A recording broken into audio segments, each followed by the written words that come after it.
कहीं नहीं भाई, उसको राज्य चाहिए था भरत को, तो एक वरदान से काम चल रहा था, भरत का राज्य मिल गया था, बात खत्म।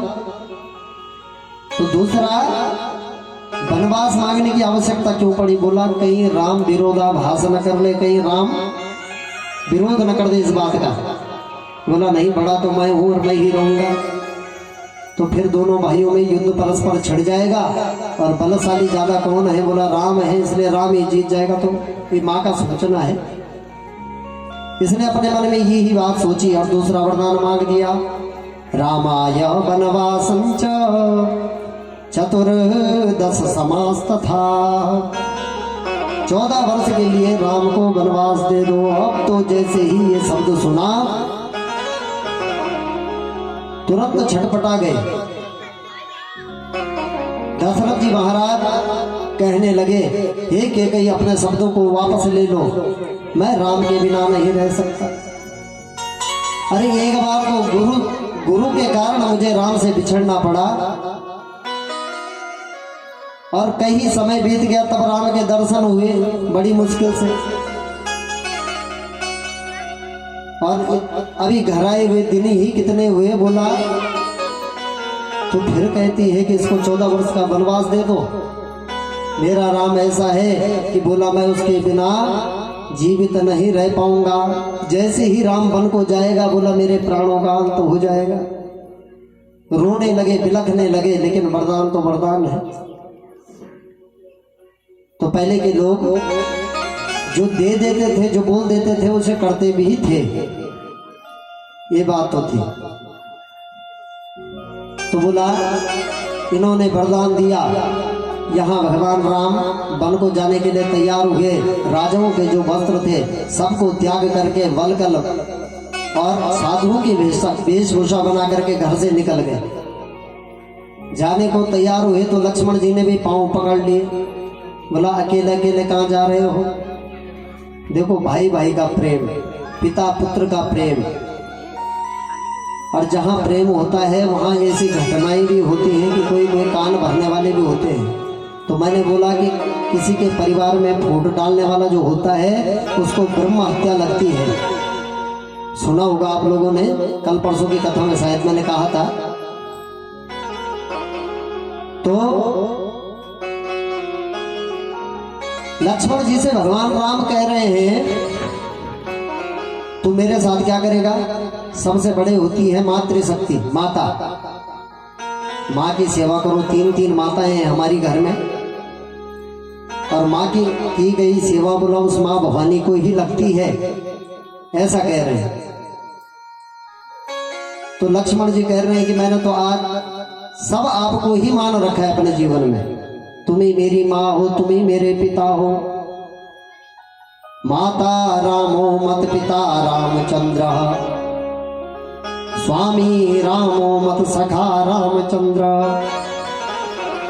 सर्वस्व मे रामचंद्रो दयालु,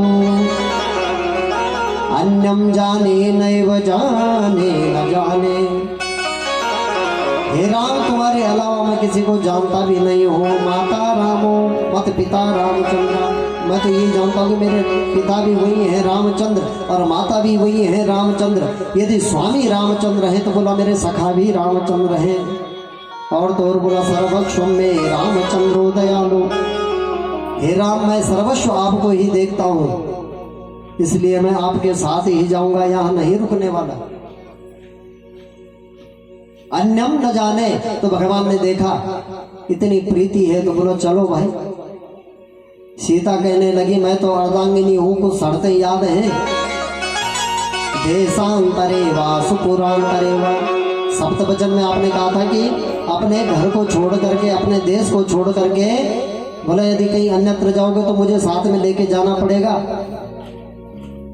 तो भाई मुझे भी ले जाओ साथ में, अर्धांगिनी हूँ तुम्हारी, अब तुम जहाँ रहोगे वहां मैं भी रहूंगी। तो बोला ठीक है भाई, तू भी चल। तो माँ भगवती सीता, भगवान राम और लक्ष्मण जी तीनों जंगल की ओर चले। पंचवटी में गए, एक कुटिया बनाई, वहां पर जाकर के रहने लगे। अब वनवास है, वनों में ही रहना है, तो वनों में ही कंदमूल फल इत्यादि को खा करके अपने जीवन को निर्वहन कर रहे हैं। तो बोला एक दिन रावण की एक बहन है जिसका नाम क्या है, शूर्पणखा। और क्यों है इसका नाम शूर्पणखा? सूप होता है ना, सुप्पू बोलो, गोपड़ो सुप्पू, चावल फटकने का होता है जो, तो उस सूप की तरह नख हैं जिसके, उसको कहते हैं शूर्पणखा।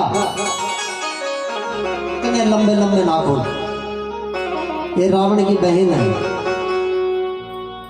ये आकाश मार्ग से आ रही थी। राक्षसों का आहार है मृग, कहीं हिरण मिल जाए, कहीं कुछ मिल जाए, ढूंढ रही थी। तो पंचवटी के ऊपर से जा रही थी, तो पहले तो बिना जहाज के भी उड़ते थे। बोलो राधे राधे। राधे राधे। अब पंचवटी भगवान राम का जहां पर आश्रम था, बोला उसके ऊपर से उड़ करके जा रही थी कि इसकी दृष्टि पड़ी किस पर? भगवान राम जी पर। और राम जी पर दृष्टि पड़ी तो इन्होंने देखा और नीचे उतरी और भगवान राम से विवाह के लिए याचना करने लगी। बोला आज तक मैंने शादी नहीं करी, और जबकि इसकी शादी हो रखी है पहले से, शादीशुदा है। और इसीलिए तो राक्षस है जो झूठ बोलते हैं। जीवन में सत्य बोलना चाहिए।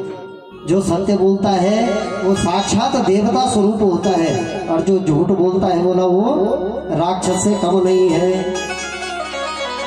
तो ये भी शादीशुदा होकर के कह रही है कि मैंने आज तक विवाह ही नहीं किया। भगवान राम जी ने पूछा, बोला क्यों? बोला मुझे आज तक कोई सुयोग्य मिला ही नहीं। किसी में गुण अच्छे थे तो स्वरूप अच्छा नहीं था, किसी का स्वरूप अच्छा था तो बोला गुण अच्छे नहीं थे।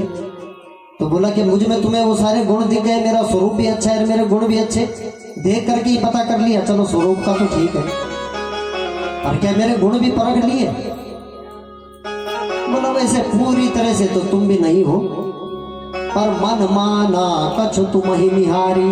कुछ मन मान रहा है कि हाँ तुम लायक हो थोड़े। अब देखो भगवान को भी कह रही है कि कुछ, अब सुंदरी बन करके प्रकट हो रखी है वहां पर। वैसे तो राक्षसी होती कैसी, लेकिन वहां पर इसने भी अपना रूप बड़ा दिव्य देवांगनाओं की तरह सजा रखा है, और तब भगवान राम के सामने आई है।